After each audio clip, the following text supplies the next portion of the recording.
आज हम दो बहुत इम्पॉर्टेंट टॉपिक्स को डिस्कस करने वाले हैं। एक वो सिचुएशन जहाँ पर आपको ऐसा फील हो सकता है कि स्टार्टिंग में मेरा पार्टनर मुझसे बहुत अटैच था, लेकिन समय के साथ वो अटैचमेंट कम हो गया है। साथ ही साथ जब आपको ये रियलाइज़ हो कि इनिशियल स्टेज में तो मुझे इतना लगाव नहीं था मेरे पार्टनर से, मैं शायद उससे उतना प्यार नहीं करता था, बट समय रहते मेरे अंदर की फीलिंग्स बढ़ती चली गई हैं, मैं उससे प्यार करने लगा हूँ, लेकिन उसके साथ उल्टा हो रहा है। अब वो मुझसे उतना अटैचमेंट शो नहीं करता और मुझे कहीं ना कहीं उसकी फीलिंग्स में कमी लग रही है।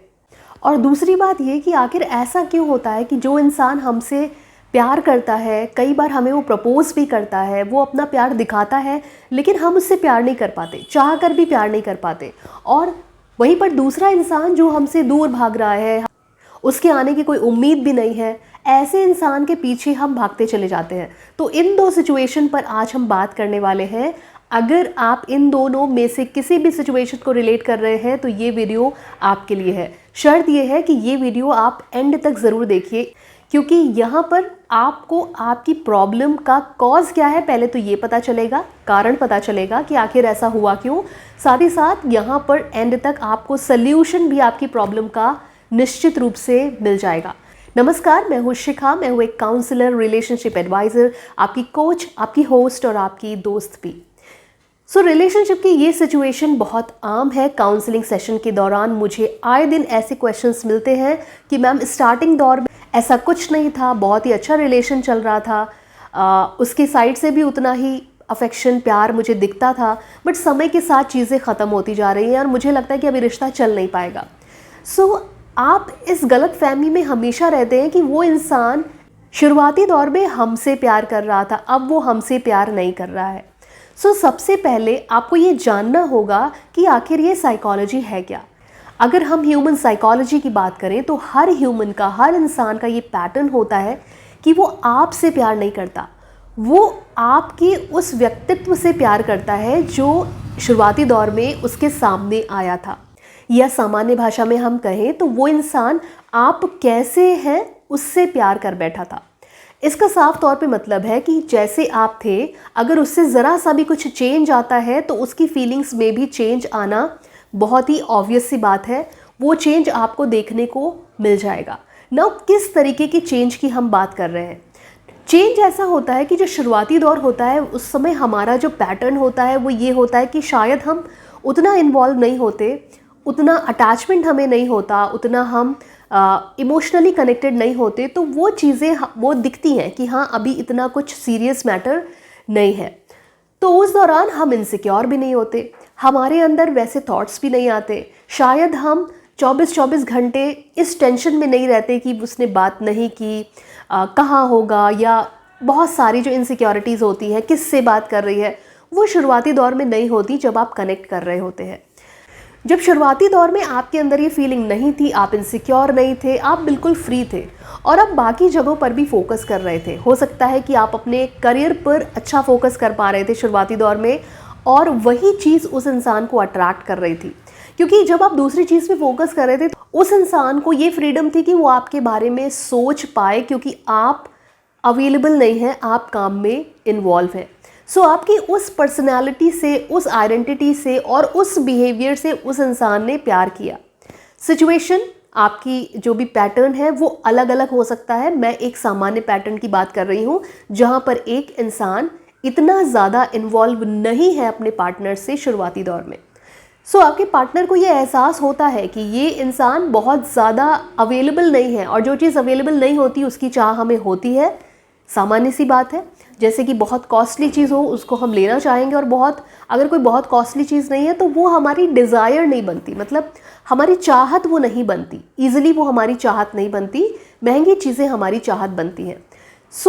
जब आप इतना ज़्यादा इन्वॉल्व नहीं थे, आप दूसरे कामों में भी इन्वॉल्व थे, आप उस इंसान को उतना टाइम शायद नहीं दे पा रहे थे, तो एक तरीके से आपकी पर्सनैलिटी ऐसी बन गई कि ये इंसान मुझे इतनी ईजिली नहीं मिल सकता। ये हो गई आपकी एक तरीके से इमेज जो उस पार्टनर के दिमाग में फॉर्म हुई। कट टू वो पार्टनर ये बिल्कुल नहीं सोचता कि आप उस पर डिपेंडेंट है। उसने कभी आपकी ऐसी इमेज बनाई ही नहीं कि आप उस पर डिपेंडेंट है। उसने आपको हमेशा एक स्ट्रॉन्ग पर्सनैलिटी की तरह देखा है। या तो आपने दिखाया है या तो एक्चुअल में परिस्थितियां ऐसी थी जहां पर आप स्ट्रॉन्ग दिख रहे थे ना। अगर हम दूसरे पार्ट की करें बात, तो सिचुएशन बदल सकती है, आपके हालात बदल सकते हैं। जो वो इंसान एक्सपेक्ट नहीं कर रहा था वैसा हो सकता है। मतलब आपकी स्ट्रॉन्ग पर्सनालिटी वाला रूप जो उसने देखा था, हो सकता है एक टाइम पर आप इमोशनली वीक हो जाएं, आप इमोशनली टूट जाएं और आपको उस इंसान के सहारे की ज़रूरत पड़े ना। जब आप किसी पर डिपेंडेंट होते हैं, चाहे इमोशनली चाहे किसी भी तौर पर, तो वो एक आपका वीकर साइड दिखाता है। मतलब आपकी पर्सनालिटी एकदम ही बदल गई जब आप उस इंसान पर डिपेंडेंट हुए। अब आपको सहारे की ज़रूरत पड़ सकती है, आपको बातें शेयर करने की ज़रूरत पड़ सकती है, तो आप उस इंसान को सर्च करोगे। सो यहाँ पर दो चीज़ें हुई। एक तो ये कि आपकी जो स्ट्रॉन्ग पर्सनालिटी थी, जिससे उस इंसान ने शुरुआती दौर में प्यार किया था, वो पूरी तरीके से डिस्ट्रॉय हो गई। अब आपका वीकर पार्ट उस इंसान के सामने आ गया, जिससे वो प्यार नहीं करता या फिर कर नहीं पा रहा है, इसीलिए शायद चेंजेस आ गए हैं। इसी के साथ साथ एक जो चेंज आता है वो ये आता है कि वो जो चीज़ उसको लग रहा था कि अवेलेबल नहीं है, ये इंसान मुझे टाइम नहीं दे पा रहा है, ये इंसान अवेलेबल है, वो चीज़ भी पूरी तरीके से चेंज हो गई। क्योंकि अब आपको उसके सपोर्ट की ज़रूरत है, तो आप अवेलेबल भी हैं। यहीं पर पूरा सीन चेंज हो गया, तो इमोशंस चेंज हो गए, और इमोशंस चेंज हो गए तो वो इंसान भी धीरे धीरे धीरे करके चेंज हो जाता है। इसीलिए कई बार ऐसा होता है कि शुरुआती दौर में बहुत प्यार है, माना है, बट समय के साथ वो बदल क्यों गया? इसलिए बदल गया क्योंकि जिस पर्सनैलिटी से उसने प्यार करा था, अब वो पर्सनैलिटी कहीं ना कहीं बदल गई है, इसलिए उसका रवैया बदला, और इसीलिए शायद आपका प्यार भी बदलता चला जा रहा है। और समय के साथ आपको ऐसा फील होने लगा है कि अब शायद उसके दिल में मेरे लिए प्यार कम हो गया है या ख़त्म हो गया है। तो यहाँ पर समझने वाली बात है कि जब वो इंसान आपकी पर्सनैलिटी से ही प्यार कर रहा था, वो आपसे प्यार नहीं कर रहा था, वो आप कैसे हैं उससे प्यार कर रहा था, तो वो मेंटेन करना ज़रूरी है ना। एट टाइम्स ऐसा नहीं हो सकता कि आप टूटे नहीं या फिर आपको ज़रूरत ना पड़े सपोर्ट की, राइट? ऐसा भी होगा, लाइफ बदलेगी, आपको भी एक आपका भी वीक पॉइंट आएगा जब आपको सहारे की ज़रूरत पड़ेगी और आप उस पर डिपेंडेंट होंगे। लेकिन रियलाइज़ जब चेंज आने लगे आपके रिश्ते में, तब आपको समझना है कि शायद ये वो इंसान नहीं है जिससे मुझे सपोर्ट लेना चाहिए, ये बदल रहा है। और अगर आप चाहते हैं कि वो इंसान आपके साथ जुड़ा रहे, तो उसको अपना वीकर साइड कभी मत दिखाइए, क्योंकि जैसे ही आपने अपना वीकर साइड उस इंसान के सामने रखा, उसके सामने आपकी वैल्यू पूरी तरीके से ख़त्म हो गई। और जिसकी वैल्यू नहीं होती, उससे प्यार करना किसी के लिए भी इतना आसान नहीं होता, और वो इंसान जुड़ाव भी कम महसूस करता है उससे जिसकी वैल्यू उसकी नज़र में नहीं है ना। यहीं पर जो हमने दूसरी सिचुएशन आपको दी थी, जहाँ पर वो इंसान जिससे हम बहुत प्यार करते हैं वो दूर जा रहा है, और जो हमसे प्यार करता है, हमें वो बार बार बोल भी चुका है, उससे हम प्यार कर ही नहीं पा रहे। ऐसा क्यों होता है? सो ये भी सारा इमेज का खेल है। जिस इंसान ने आपके सामने अपनी भावनाओं को रख दिया, वो इंसान आपके लिए कमतर हो गया। आपको ये लगने लगा कि जो चीज़ मुझे ईजिली मिल रही है वो वैल्यूएबल कैसे हो सकती है। यही तो ह्यूमन साइकोलॉजी का खेल है, और यही चीज़ें हम समझ नहीं पाते, इसलिए हम उन चीज़ों पर फोकस नहीं करते जो हमारे रिश्ते में हो रही है। यहीं पर जो इंसान हमसे दूर भागता चला जा रहा है, हमारी वैल्यू नहीं कर रहा, हमें समझ नहीं रहा, बात बात में वो हमें कमियां निकाल रहा है, हमें ये फील होने लगता है कि वो शायद हमसे सुपीरियर है, वो शायद हमसे बेहतर है, और शायद वो मुझे नहीं मिलेगा। सो जो नहीं मिलेगा बस उसके पीछे भागते जाना, ये इंसान की फितरत होती है। सो यही वो फैक्टर है कि जब कोई इंसान आपसे अपनी भावनाएं आपके सामने रख देता है, आपको प्रपोज तक कर देता है, लेकिन आप उसके लिए वो भावनाएं जनरेट नहीं कर पाते, वो इमोशंस फील ही नहीं करते, क्योंकि कहीं ना कहीं बैक ऑफ द माइंड आपके दिमाग में ये चल रहा है कि ये इंसान मुझे ईजिली अवेलेबल है। वो रूटीन की तरह आपको फील होता है, जैसे कि घर में पड़ा हुआ कोई फर्नीचर, घर में पड़ा हुआ कोई भी आइटम आपकी रूटीन का हिस्सा हो जाता है और आपको वो कभी भी अट्रैक्ट नहीं करता। वहीं पर जो इंसान आपको अवेलेबल नहीं है, जिसके पीछे आपको भागना पड़े, वो आपको अट्रैक्ट करेगा, क्योंकि वो आपके लिए एक रेयर एलिमेंट हो गया। सो आपके दिमाग ने आपको सिग्नल दिया कि ये तो मिल जाएगा बट ये नहीं मिलेगा, और जो नहीं मिलेगा उसके पीछे आपका दिमाग आपको भागने के लिए डायरेक्शन दे देता है और आप भागते चले जाते हैं।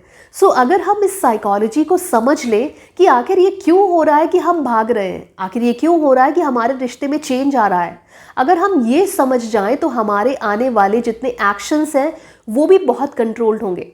हम भागना छोड़ देंगे, जिस चीज़ के पीछे हम भागना छोड़ देंगे वो चीज़ हमारे पीछे भागेगी, ये हमेशा याद रखिएगा। और जहाँ पर रिश्ते में बदलाव आने लगे वहाँ पर दूसरे को ब्लेम देने से अच्छा है या फिर खुद में कमियां तलाशने से अच्छा है रीज़न पर काम करें।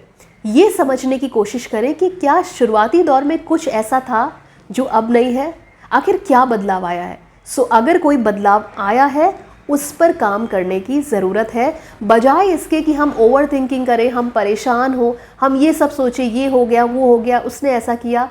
इससे काम नहीं बनने वाला। इसलिए रूट कॉज पर आपको काम करना है और रिश्ते को संभालना आपके ही हाथ में है। कोई तीसरा नहीं आएगा आपके रिश्ते को संभालने के लिए। सो उम्मीद करते हैं ये वीडियो आपको कोई लेसन, कोई समझ ज़रूर दे गया होगा। अगर आपको ये वीडियो टच करा है तो इसको लाइक करिए, चैनल को सब्सक्राइब करिए अगर आप नए हैं तो, और बेल आइकन को भी हिट करिए क्योंकि आपको नोटिफिकेशंस मिलते रहेंगे हमारे अपकमिंग वीडियोस के लिए। साथ ही साथ स्क्रीन पर दिया हुआ नंबर हमारा व्हाट्सएप नंबर है। अगर आप काउंसलिंग सेशन अवेल करना चाहते हैं तो व्हाट्सएप के थ्रू आप हमसे कनेक्ट हो सकते हैं। इसी नंबर के थ्रू हमारी टीम आपसे कनेक्ट करेगी और आप अपना स्लॉट बुक करा सकते हैं एंड काउंसलिंग अवेल कर सकते हैं। बट इतना ध्यान रखें कि ये काउंसलिंग सेशन पेड है। तो आज के लिए इतना ही। Bye bye, take care, bye for now.